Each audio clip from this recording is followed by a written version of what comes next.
Hello మా bros, welcome to wonder chef food petrol.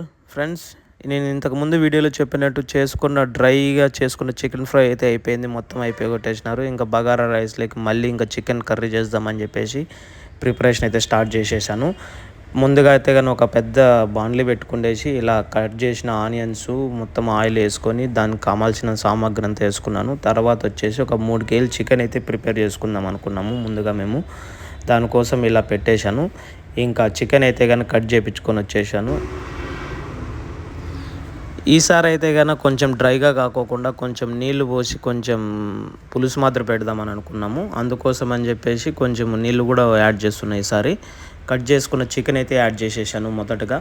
తర్వాత వచ్చేసి చికెన్ బాగా కొంచెం ఆయిల్లోనే కొంచెం గట్టిగా ఫ్రై అయిన తర్వాత మళ్ళీ వాటర్ పోసుకున్నాము. దాదాపు ఒక 1.5 లీటర్ దాకా వాటర్ అయితే పోసాము. 1.5-2 లీటర్స్ దాకా. తర్వాత అయితే చికెన్ అయితే ఈ రకంగా ప్రిపేర్ చేసుకొని తినేసాం. బాగా మంచిగా ఎంజాయ్ చేసినాం. Thank you for watching.